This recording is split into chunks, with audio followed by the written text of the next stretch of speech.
First off, a huge congratulations on getting your Subclass 820 visa. That is a massive achievement.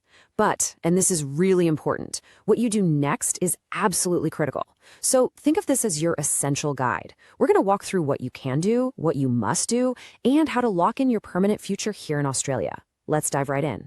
So here's our game plan. We've got 5 key areas to cover. We'll kick things off with the fun stuff, your new life in Australia. Then we'll get into the nitty-gritty of your visa details, what you need to keep updated, how to handle any changes in your relationship, and finally, the big one, your path to that permanent visa. Let's get started.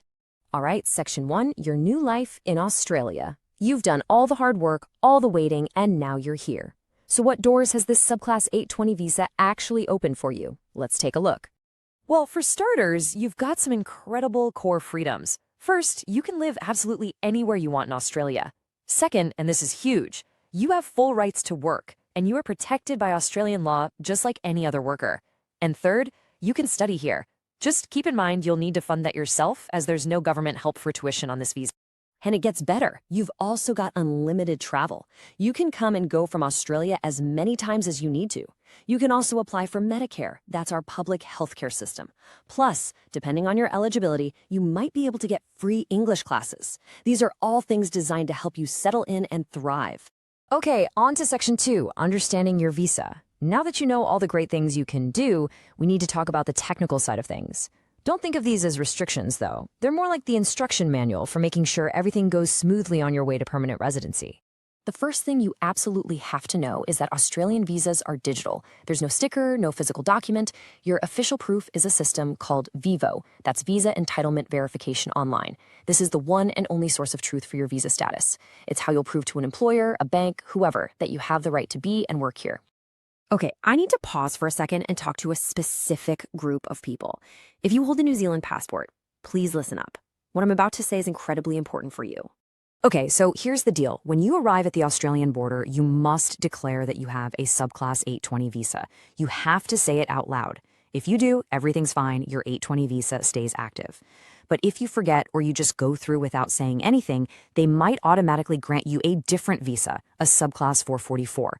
And here's the kicker. That new visa will literally override and cancel your 820. Just like that, your path to a permanent visa is gone. So the bottom line is, always, always, always declare your 820 visa at the border. Right, let's talk about your ongoing responsibilities. This isn't just boring paperwork. It's about being proactive and protecting your visa. Keeping your information up to date with the Department of Home Affairs is one of the easiest but most crucial things you can do. So what do they need to know about what?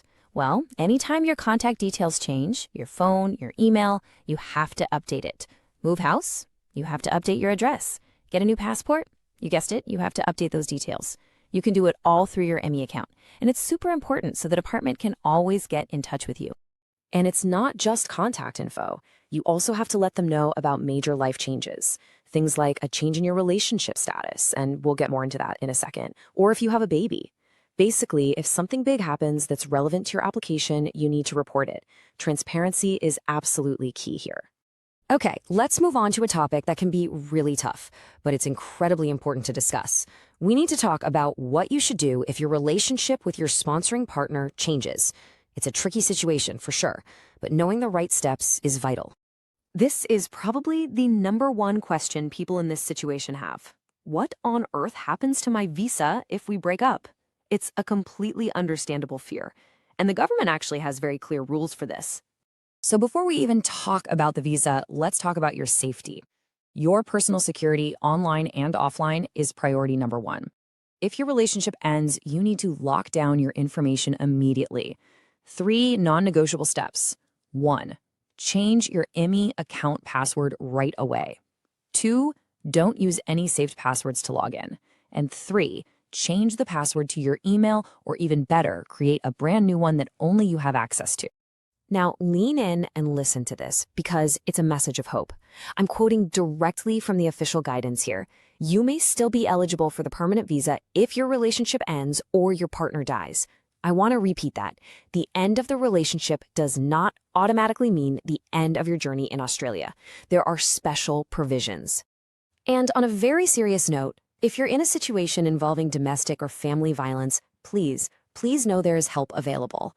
Special rules can apply to your visa in these circumstances, and anything you say is kept completely confidential. Your safety is the most important thing. Okay, let's shift gears and look to the future. We've talked about your life on the temporary visa, your rights, your duties. Now let's talk about the end goal, that permanent Subclass 801 visa. Getting this timeline right is so important. You become eligible for the permanent visa 2 years from the day you first applied for the combined 820 and 801 visa. Let me say that again. It's from your application date, not the date your temporary 820 visa was granted. That's a super common mix-up, so go into your ME account and find that original date. All right, I need your full attention right now, seriously. If you remember only one single thing from our entire chat today, please let it be this. This is the number one most important rule for you for the next 2 years. I am going to read this directly from the department, word for word. If you are granted any other visa, you will no longer be eligible for the grant of the permanent partner visa, Subclass 801. Let that sink in. Getting any other visa, a student visa, another work visa, anything at all, will cancel your eligibility for the permanent partner visa. It's gone. To be crystal clear, this 820 visa is your only pathway. Do not risk it. Okay, so after that pretty intense warning, you're probably thinking, all right, so what should I be doing right now? How do I make sure I'm prepared for the next stage? Great question. Here's a really simple 3-step action plan for you. Step 1. Log into your ME account and find that original application date we talked about. Step 2. Open up your calendar right now and mark the date that's exactly 2 years later. That's your magic eligibility day. And step 3. Start now. Begin gathering the documents that prove your relationship is still genuine and ongoing. Don't leave it all to the last minute. We've gone through a lot today, from the exciting freedoms you have to the really critical rules you have to follow. You now have the official government playbook broken down and ready to use. So I'll just leave you with this thought. Now that you have this guide, how are you going to plan your next 2 years to build the absolute strongest case for your permanent future here in Australia?